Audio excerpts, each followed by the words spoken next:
தற்போது வானிலை ஆய்வு மையத்தில் நம்முடைய செய்தியாளர் சுபாஷ் அங்கு இருக்கிறார். அண்மை தகவல்களை அவர் உடனுக்குடன் நமக்கு வழங்கி கொண்டிருக்கிறார். தற்போது நேரலையில் அவரிடம் பல தகவல்களை கேட்கலாம். சுபாஷ், வர்தா புயல் தற்போது எந்த இடத்தில் கரையை கடந்து கொண்டிருக்கிறது, அதன் முழு விவரங்கள் என்ன? வணக்கம் கணேஷ். நிச்சயமாக கணேஷ், இந்த வர்தா புயல் என்பது 3 நிலைகளாக பிரிக்கப்பட்டிருக்கிறது. ஏற்கனவே மேற்கு பகுதியானது கரையை கடந்து விட்டது. அதே போல மைய பகுதியும் தற்போது கரையை கடந்து முழுமையாக கரையை கடந்து விட்டதாக வானிலை ஆய்வு மையம் தெரிவித்திருக்கிறது.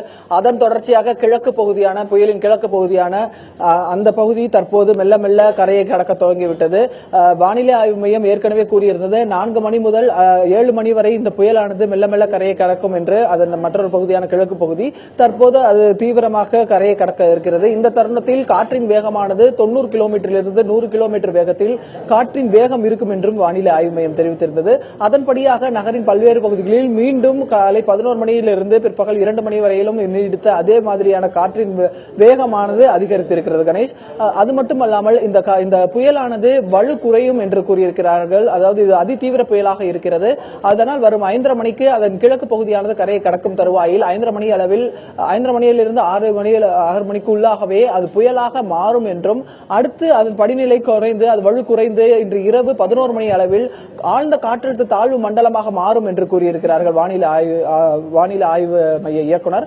தொடர்ச்சியாக இந்த புயலின் செல்லக்கூடிய பாதையை தாங்கள் கண்காணித்து வரக்கூடும் என்று தெரிவித்திருக்கிறார்கள். தாழ்வு மண்டலமாக மாறினாலும் அடுத்த 24 மணி நேரத்திற்கு சென்னை, திருவள்ளூர், காஞ்சிபுரம் மாவட்டத்தில் மழை நீடிக்கும் என்றும் ஓரிரு இடங்களில் கனமழைக்கான வாய்ப்பு இருப்பதாகவும் வானிலை ஆய்வு மையம் தெரிவித்திருக்கிறது கணேஷ். அடுத்த 24 மணி நேரத்திற்கு கனமழை தொடரும் என்று சொல்லியிருக்கிறார்கள். காற்று தற்போது பலத்த காற்றும் மழை கூடவே வீசி வருகிறது. அந்த காற்றின் நிலை என்பது எப்படி இருக்கும்? போக போக குறையுமா? அதன் தகவல்கள் என்ன?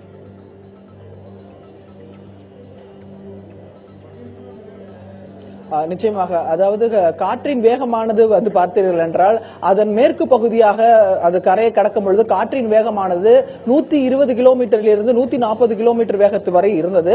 ஆனால் அது கிழக்கு பகுதியானது கரையை கடக்கும் பொழுது காற்றின் வேகமானது கணிசமாக குறையும் என்று தெரிவித்திருந்தார்கள். அதன்படி காற்றின் வேகமானது 90 கிலோமீட்டர் வேகத்திலிருந்து 100 கிலோமீட்டர் வேகம் வரை இருக்கக்கூடும் என்று வானிலை மையம் தெரிவித்திருக்கிறது. அதே போல ஒரு புயலானது தாழ்வு நிலையாக மாறும் பொழுது அது நிலையாக நின்று மழை பொழிவை குடிக்கும். அதனால் இந்த 3 மாவட்டங்களில் ஒரு சில இடங்களில் கனமழை பெய்வதற்கான வாய்ப்பு இருப்பதாக கூறியிருக்கிறார்கள் வானிலை ஆய்வு இயக்குநர்கள்.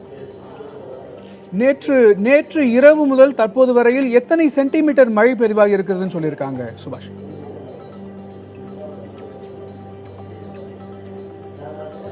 இதுவரையும் அதற்படியான கணக்குகள் எதுவும் அவர்களிடம் இருந்து நமக்கு வரவில்லை. நாமும் தொடர்ச்சியாக அவர்களிடம் கேட்டு இருக்கிறோம். அது தொடர்பாக தாங்கள் ஆராய்ந்து வருவதாகவும், ஒட்டுமொத்தமாக அதன் கணக்கீடை எடுத்துவிட்டு இன்னும் சிறிது நேரத்தில் செய்தியாளர் சந்திப்பு இருக்கிறது.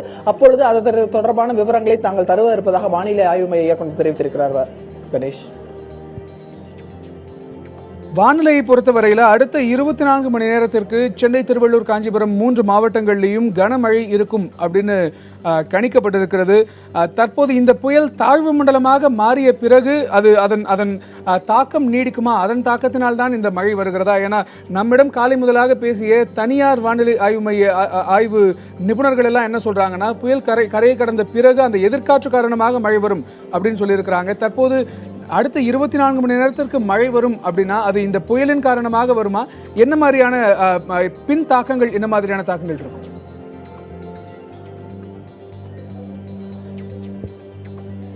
அவர்கள் கூறியது போலவே எதிர்காற்று வரும்பொழுது இந்த தாழ்வு மண்டலமானது நிலை நிறுத்தப்படும். அந்த நிலை நிறுத்தப்படும் தருவாயில் தான் மழை பொழிவானது இந்த 3 மாவட்டங்களில் கணிசமாக பெய்யும் என்று தெரிவித்திருக்கிறார்கள்.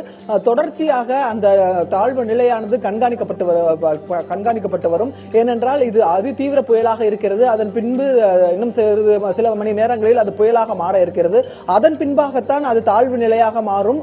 இன்று இரவுக்கு மேலாக தாழ்வு நிலையாக மாறும் பொழுது நிச்சயமாக அந்த எதிர் திசையிலிருந்து வரக்கூடிய காற்றின் மூலமாக மழையானது நிலைநிறுத்தி மழை பொழிவானது இங்கே இந்த 3 மாவட்டங்களில் கணிசமாக பெய்யும் என்று வானிலை மைய இயக்குநர் தெரிவித்திருக்கிறார் கணேஷ்.